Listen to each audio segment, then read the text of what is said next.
This is the Jungle Express, the late overnight train from Bangkok to Chiang Mai. While there is plenty of videos out there on this famous night train route, most of them actually take the wrong train, passing through the jungle in complete darkness and never actually seeing it. So tonight we'll be catching the real Jungle Express, the much lesser known train number 51. I'll show you all the good, but also less great things about the onboard experience. And of course also the stunning sunrise as we pass through the jungle on this 14-hour overnight odyssey to Chiang Mai. This is Thailand's real overnight Jungle Express. We begin our journey at the massive Bangkok Bang Sue or Krung Thep Aphiwat station, the main hub for all long-distance trains in Thailand. Opening just a couple of years ago to replace the congested city centre station, this new massive terminal is designed to handle many years of rail expansion in Thailand. The new station has space for 26 platforms, but only a handful of them are currently in use, which makes a lot of the station feel very empty and deserted, but hopefully they will open in the future along with some of Thailand's exciting rail plans. The station itself has plenty of seating, lots of clear signage, making it easy to find your way to the right boarding area. However, it still feels a bit incomplete.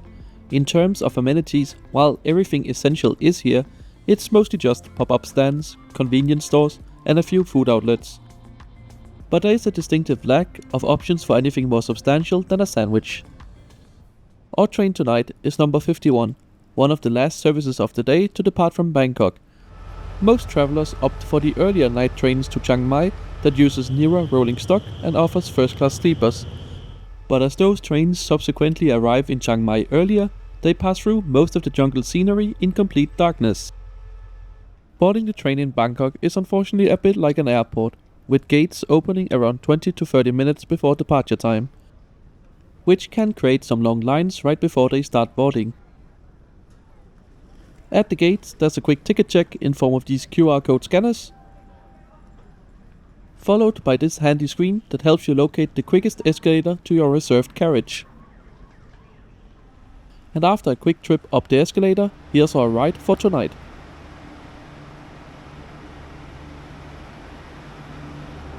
Train 51 is equipped with older opening window carriages and a dining car, alongside two Korean second-class sleepers that can either be cooled by a fan or air conditioning.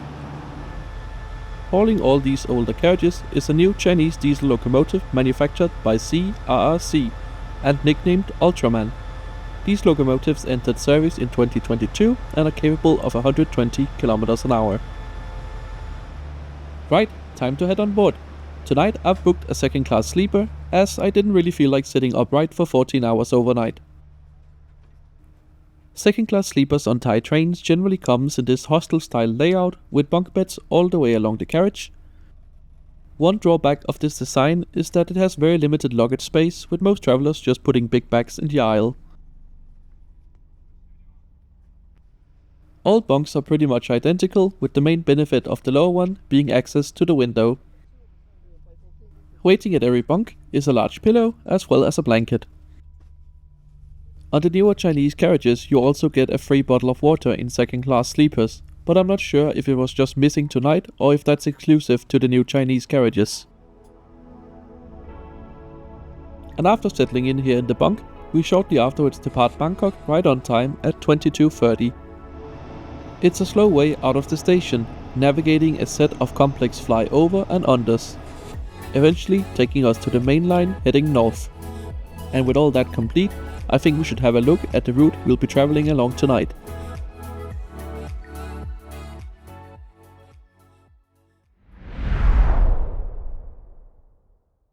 Train 51 heads north from Bangkok, making several intermediate stops along the route.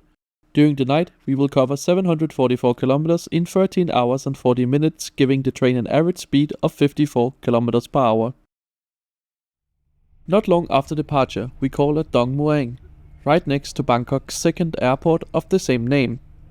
And as there's basically nothing to see out of the window at this hour, it's time to get ready for bed. I did a quick visit to the toilet, and let me say this wasn't exactly in the greatest state.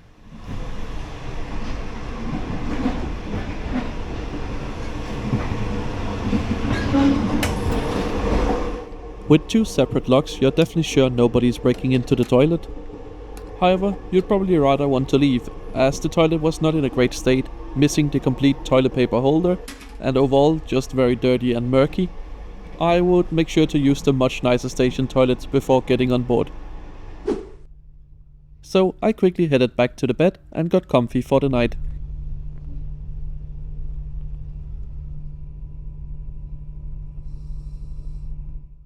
Waking up just after sunrise the next day. I slept mostly undisturbed during the night, but it is worth noting that Thai trains generally have the air condition on blast and the lights in the corridor remain bright all night, so despite the curtains, it can be worth bringing a hoodie and some eye shades. But what is definitely also worth it is heading down to the last carriage of the train and watch the sun slowly burn through the morning mist as we head into the jungle.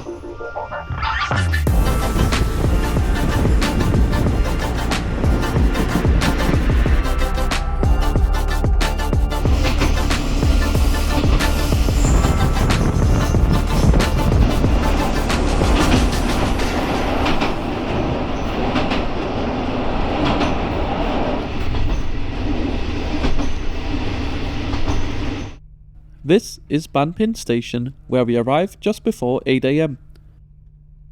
This part of the Northern Line was constructed with the help of a team of German engineers. With the station building being built in a design to resemble those of Bavarian timber frame buildings, making it the only station in Thailand to feature this kind of architecture. While I did bring my own snacks and drinks for breakfast, because I wasn't sure if the dining car would be attached to the train or not, I was pleasantly surprised to find that it was indeed attached to the train and open, cooking up fresh meals right on board.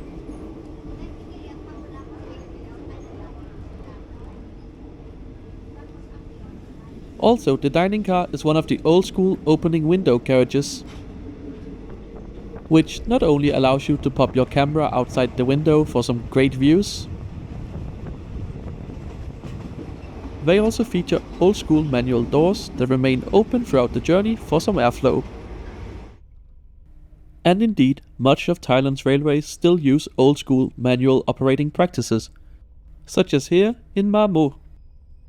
We got an extended stop here to meet with a southbound rapid service to Bangkok. And this part of the line still uses an old token system to ensure trains don't crash into each other on the single track.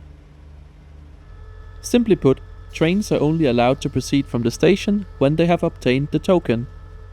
And as the southbound service currently has it, we have to wait for the driver on that train to drop it off, or driver to pick it up, and then we can bring the token back north to the next station. And here, as the southbound train arrives, we can see the train crew picking up the token we delivered on our arrival.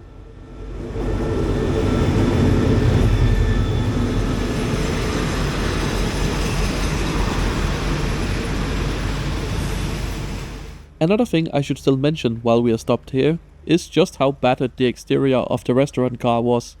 Man, this thing has been through some shit.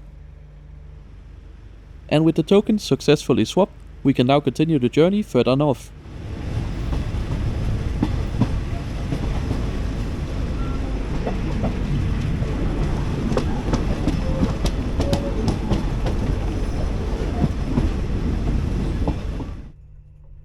And while these train carriages are a bit dated and don't have stuff like Wi-Fi, there is still a few power outlets sprinkled throughout the carriage. There's also individual reading lights at every bunk, and while they are a bit short for a tall European guy like myself, they were comfortable enough for a good night's rest. In the morning, you can also ask for the carriage attendant to turn the bunks into day mode, offering a seat for you and the traveler in the top bunk. As the train continues north, there's still plenty of stunning scenery left, including some impressive viaducts and also the Khun Tan tunnel. This tunnel takes us to the station of the same name, which is the highest railway station in all of Thailand, sitting at 578 meters above sea level. Here we meet with a southbound local train, a lifeline for many smaller stops along the route that all faster night trains skip.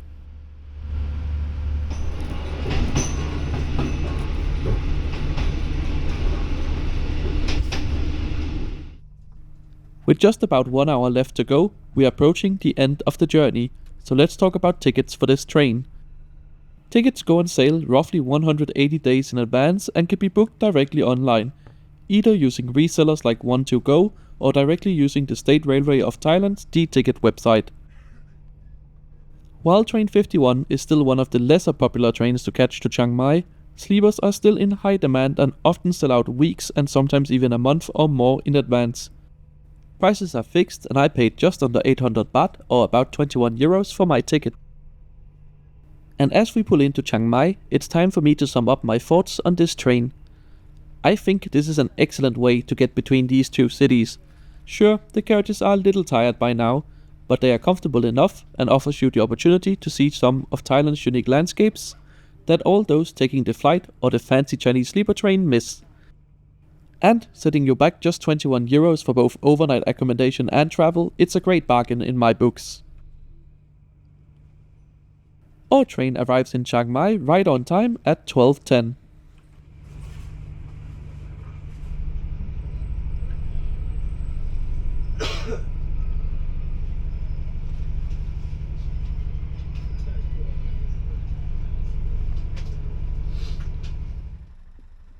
Thank you so much for joining me on this trip.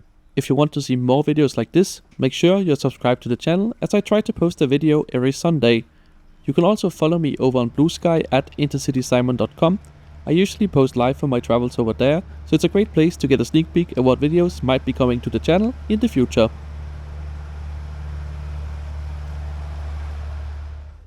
Thanks for watching.